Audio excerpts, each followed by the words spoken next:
ഇന്നത്തെ ദിവസം മൊത്തം കൊള്ളാവേണ്ടതായിരുന്നു, പക്ഷേ ജസ്റ്റ് മിസ് രക്ഷപ്പെട്ടു. മോൻ്റെ ആനുവൽ ഡേ ആയിരുന്നു ഇന്ന്, പക്ഷേ എനിക്ക് ഡേറ്റ് മാറിപ്പോയി. ഡേറ്റ് അല്ല മാറിയത്, മന്താണ് മാറിയത്. ജനുവരിക്ക് ഞാൻ ഫെബ്രുവരി എന്ന് പറഞ്ഞ് വീട്ടിലിരുന്നു. വീട്ടിലെ ജോലിയൊക്കെ ഒതുക്കി ഒരു ഉച്ചമയക്കത്തിലോട് കിടക്കുമ്പോഴാണ് ടീച്ചർ വിളിക്കുന്നത്. അശ്വനാഥനെ കണ്ടില്ലല്ലോ, പെട്ടെന്ന് വാ, സമയമായി, 3 മണി കഴിഞ്ഞു എന്ന്. ശബ്ദത്തിൽ നിന്ന് എനിക്ക് കാര്യം മനസ്സിലായി, കാരണം എനിക്ക് മന്ദേ മാറിയുള്ള ഡേറ്റ് അത് തന്നെയായിരുന്നു. പിന്നെ കിട്ടിയ വണ്ടിയിൽ സ്കൂളെത്തി, മേക്കപ്പ് ചെയ്തു. GK എക്സാമിന് അവൻ എക്സലൻ്റ് ഉണ്ടായിരുന്നേ. അതിൻ്റെ ട്രോഫിയും സർട്ടിഫിക്കറ്റും ക്യാഷ് അവാർഡും അവിടുത്തെ ഫാദർ കൊടുത്തു. ഇതൊക്കെ അവൻ്റെ ക്ലാസ്സിലെ കൂട്ടുകാരാണ് കേട്ടോ. ഇതിൽ 2-3 പേരെ എനിക്ക് പരിചയപ്പെടുത്തുന്നത് കേട്ടോ, അവൻ്റെ ബെസ്റ്റ് ഫ്രണ്ട്സ് എന്നും പറഞ്ഞ്. സ്കൂളിൽ നടത്തിയ സ്കോളർഷിപ്പ് പരീക്ഷയ്ക്ക് അവന് 3rd പ്രൈസ് ഉണ്ടായിരുന്നേ. അതിൻ്റെ സർട്ടിഫിക്കറ്റും മെഡലും കൊടുത്തത് അവൻ്റെ പ്രിൻസിപ്പാളായ ജെമിനോ ടോപ്പ് സിസ്റ്റർ ആയിരുന്നു. പ്രോഗ്രാം തുടങ്ങിയപ്പോൾ 6:30 ആയിരുന്നേ. ഫസ്റ്റ് 4ഉം 5ഉം ക്ലാസ്സിലുള്ള കുട്ടികളുടെ സ്തുതിഗീതമായിരുന്നു, നന്നായിട്ടുണ്ടായിരുന്നു. അത് കഴിഞ്ഞിട്ടാണ് അനൗൺസ്മെൻറ്റ് ചെയ്തത്.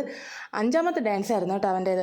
ആദ്യമായിട്ടാണ് അവൻ ഈ ഡാൻസ് കളിക്കുന്നത് ഞാൻ കാണുന്നത്. അല്ലെങ്കിൽ അങ്ങനെ ഒരുപാടൊന്നും അങ്ങനെ കളിക്കത്തൊന്നുമില്ല. എനിക്ക് നല്ല ടെൻഷൻ ഉണ്ടായിരുന്നു അവൻ കളിക്കോ ഇല്ലേ എന്ന്. പക്ഷേ ഞാൻ അതിശയിച്ച് പോയി, നന്നായിട്ട് കളിച്ച് എനിക്ക് നല്ലതുപോലെ ഇഷ്ടപ്പെട്ടു. 8 മണി വരെ ഞങ്ങളിരുന്ന് പ്രോഗ്രാം കണ്ടായിരുന്നു. അത് കഴിഞ്ഞിട്ട് പിന്നെ നമ്മൾ തിരിച്ച് വീട്ടിലോട്ട് പോകാൻ വേണ്ടി ഇറങ്ങി. കാരണം ഇളയാൾ വീട്ടിലുണ്ടായിരുന്നേ. പോകുന്ന വഴി അവൻ്റെ ഫ്ലക്സ് കണ്ടു. അറിയുന്ന കുട്ടികളുടെ ഫോട്ടോ കണ്ടപ്പോൾ വളരെയധികം സന്തോഷമായിട്ട് ഞങ്ങൾ തിരിച്ച് വീട്ടിലോട്ട് പോന്നു.